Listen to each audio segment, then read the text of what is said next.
आज का विषय बहुत ही महत्वपूर्ण है। आज का विषय है उपसर्ग। उपसर्ग वैसे इनका कोई महत्व नहीं है, परंतु मैं बता दूं, उपसर्ग जब भी धातुओं के साथ आते हैं तो धातुओं के अर्थ को बदल देते हैं। और उपसर्ग आपको पता ही है 22 प्रकार के होते हैं। तो ये जब धातुओं में लगते हैं तो क्या क्या प्रयोग करते हैं और धातुओं के अर्थों को कैसे बदलते हैं। मान लीजिए पतति हमारे पास एक क्रिया शब्द है, उसका अर्थ गिरता है। यदि हमने उसमें उत उपसर्ग लगा दिया तो हो जाएगा उत्पत्ति। उसका अर्थ क्या होगा? उड़ता है। तो देखा, बहुत जल्दी इनके अर्थ बदल जाते हैं। तो हमें इन उपसर्गों को बहुत ध्यान से देखना चाहिए और बहुत ध्यान से इनके प्रयोग की विधि समझनी चाहिए। तो चलिए आज इस वीडियो में हम लोग देखेंगे उपसर्ग प्रयोग। हम सभी को पता है उपसर्ग बहुत ही महत्वपूर्ण है। उपसर्ग जैसे पता है 22 प्रकार के होते हैं। इन 22 प्रकार के उपसर्गों का हमें पता होना चाहिए।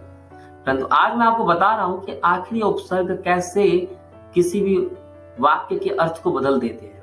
बहुत ही महत्वपूर्ण है, ध्यान से देखिएगा। सबसे पहले उपसर्ग क्या होते हैं ये देखते हैं। संस्कृत के कुछ ऐसे पद जिनका स्वतंत्र रूप से कोई अर्थ नहीं होता था, जिन्हें शब्दों या धातुओं से पहले लगाने पर एक नए अर्थ का बोध होता है, उपसर्ग कहलाते हैं। यहाँ पे हम लोग 22 प्रकार के उपसर्ग को जरूर देखेंगे। प्र, प्रा, सम, निस, निर इत्यादि उपसर्ग होते हैं। आप इसको याद कीजिएगा और इनकी देखिएगा जब ये धातुओं में लगते हैं तो कैसे अर्थ बदलते हैं। यहाँ पे उदाहरण देखते हैं। उदाहरण यहाँ पे आप सही कर लेना होगा, ऐसा ये नहीं होगा। अब यहाँ पे है विनयः विद्यालयात् गृहम् आगच्छति। देखिए यहाँ पे विनय विद्यालय से आ रहा है। गम का अर्थ क्या होता है? जाना। परंतु जब आ उपसर्ग लग गया तो हो गया आना। इसी प्रकार आगे देखते हैं उपसर्गों में। जैसे यहां मान लीजिए आपका शब्द है सीता रामम अनुगच्छति। यहाँ पे भी गम है। गम का अर्थ है जाना, परंतु अनु लगने से क्या वाक्य बन गया? पीछे जाना। इसी प्रकार आगे एक वाक्य देखिए, गंगा हिमालयात निर्गच्छति। गम का अर्थ है जाना, परंतु निर लगने से क्या हो गया? निकलना। गंगा। ठीक है, अब आगे देखेंगे इसी प्रकार से हम कुछ और उदाहरण। तो यहां देखिए, जैसे एक वाक्य है यहाँ पे, सुरेंद्रः इदं विषयम अवगच्छति। यहाँ पे भी गम धातु है और इसका अर्थ क्या होता है?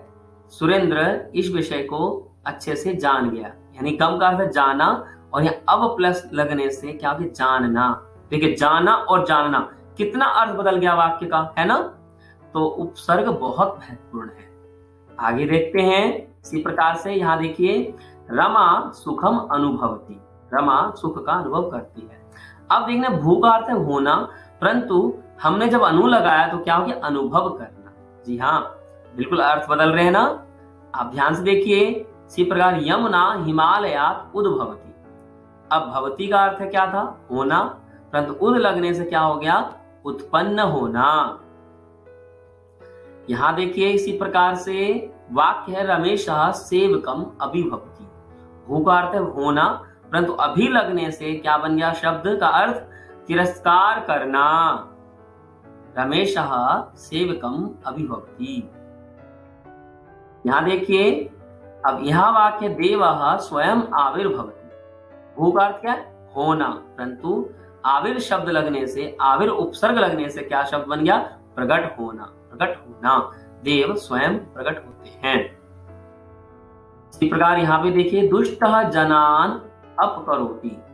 यानी क्रिया का अब देखते हैं उदाहरण, करना, परंतु जब अब उपसर्ग लग गया तो उसका हो गया अपकार करना, यानी उसका अपमान करना। ठीक है, इसी प्रकार से क्रिया का और भी प्रयोग देखते हैं। यहाँ देखिए, बहुत ध्यान से देखिए कैसे अर्थ बदल रहे हैं। वान रहा बालकान अनुकरोति। वैसे करोति शब्द का अर्थ है करना, परंतु यहाँ क्या हो गया? क्रिया का करना, परंतु यहाँ हो गया अनु प्लस क्रिया लगने से नकल करना। देखो अर्थ बदल गया ना। उसी प्रकार से यहाँ देखेंगे वाक्य, सज्जनः जनान उपकरोति। सज्जन लोगों का उपकार करते हैं। देखिए क्रिया का करना, परंतु उप लगने से क्या बन गया? उपकार करना। तो मुझे पूरी तरीके से पता है आप सभी लोग बहुत ही अच्छे से पूरा विषय समझ गए होंगे। यहाँ देखिए, जैसे कि नृपः राज्यम अधिकरोति, यानी राजा राज्य पर अधिकार करता है। देखिए, क्री का अर्थ है करना, परंतु अधि लगने से क्या हो गया, अधिकार करना। तो मेरे सभी संस्कृत प्रेमियों, मुझे पूरी उम्मीद है आपको ये विषय बहुत अच्छे से समझ में आ गया होगा। परंतु ध्यान रहे, उपसर्गों का प्रयोग हमें बहुत ही सावधानी से करना है, क्योंकि जब भी ये धातुओं में लगते हैं अर्थ बदल देते हैं। तो मुझे पूरी उम्मीद है आपको आज का विषय बहुत अच्छे से समझ में आया होगा। इस चीज का ध्यान रखें, क्योंकि हमें रूल पता होने चाहिए। उपसर्गों का स्वतंत्र रूप से अपना कोई अर्थ नहीं होता, ये शब्दों या धातुओं के साथ मिलकर उन्हें नया अर्थ प्रदान करते हैं। जैसे पतति का अर्थ है गिरता है, परंतु उत उपसर्ग लगने पर उत्पतति हो जाता है, जिसका अर्थ है उड़ता है। देखा कैसे बदल गया शब्द। तो उम्मीद है आप सभी को पूरा विषय समझ में आ गया होगा।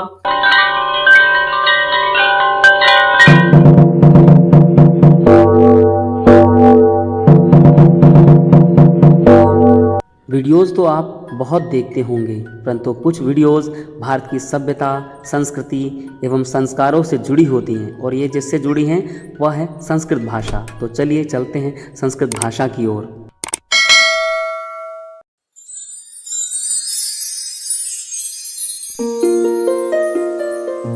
आप सभी का धन्यवाद।